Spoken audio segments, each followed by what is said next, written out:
Hi, my name is April, and today I would like to talk about social anxiety, and not in a way that fixes it, but in a way that tells the truth about how it feels to live inside it.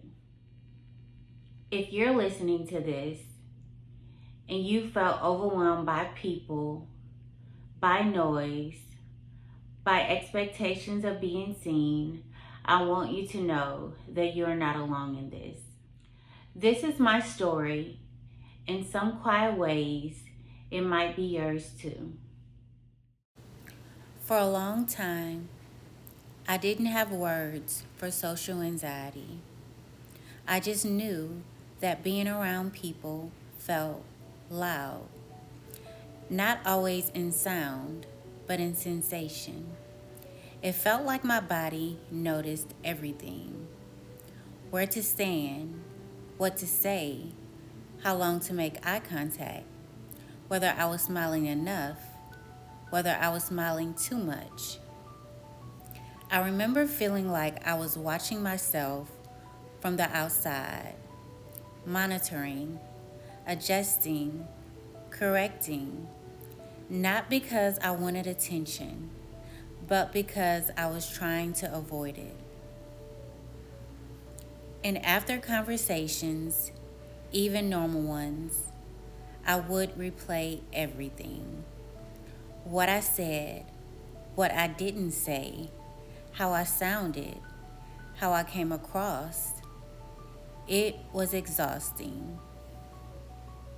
I am not broken for being sensitive. I am not wrong for noticing deeply. My body learned this for a reason. The hardest part of social anxiety for me wasn't that I didn't like people, it was that I did. I wanted connection. I wanted closeness. I wanted to belong. But my nervous system wanted safety more. So there was always this quiet tug, wanting to reach out and wanting to pull back at the same time. And sometimes pulling back felt like failure, like I was missing something everyone else seemed to do so easily. For a long time, I thought social anxiety meant something was wrong with my personality, that I was awkward, that I was weak, that I wasn't confident enough, that I needed to be fixed.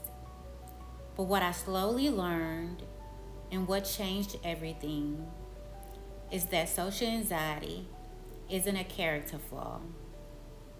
It's often a protective response, a nervous system that learned early to stay alert, to read the room, to anticipate judgment, to avoid unpredictability. My body wasn't betraying me, it was trying to keep me safe. My nervous system is not my enemy. It learned from experience. It was doing its best to protect me. For some people, social anxiety grows from being criticized or corrected a lot. For others, it comes from environments where attention wasn't always safe. For some, it comes from being expected to perform, behave, or adapt early. Sometimes it comes from being emotionally attuned, from noticing things others don't. And sometimes it comes from living in a world that doesn't make much room for softness. None of that means you're broken. It means you adapted. There is grief in social anxiety. Grief for the version of yourself that feels effortless around others. Grief for moments you avoided. Grief for words you didn't say. Grief for wishing it could be easier. And it's okay to name that grief without turning it into shame. You can acknowledge loss without blaming yourself for it. I am allowed to grieve what feels hard. Grief does not mean failure. I can hold compassion for myself. Avoidance is often talked about like it's something bad, but avoidance is usually a sign that your body is overwhelmed. It is not laziness, it is not weakness, it's not lack of effort, it's information. It's your system saying, this is too much right now. And listening to that doesn't make you broken, it makes you attuned. Listening to my limits is wisdom. I am allowed to choose safety. I don't have to force myself to belong.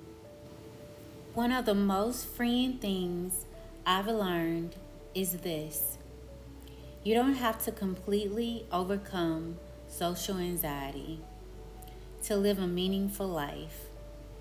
You don't have to become louder. You don't have to become more outgoing. You don't have to push yourself into spaces that drain you. You are allowed to design a life that fits your nervous system. Quiet doesn't mean small. Soft doesn't mean weak.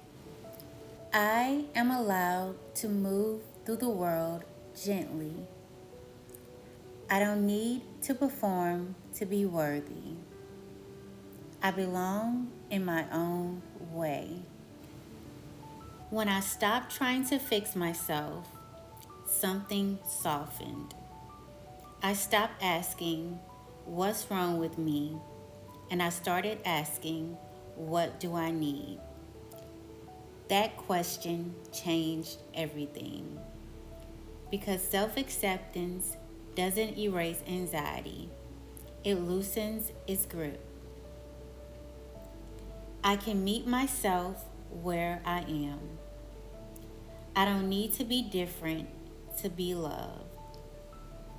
I am already enough.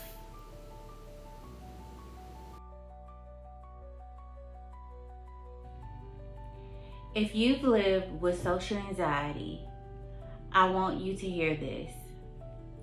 You are not behind, you have not failed, and you are not defective at being human. You are responding to the world with awareness, sensitivity, and care. And there is a place for people like you. Thank you for being here, and thank you for listening. You're welcome just the way you are.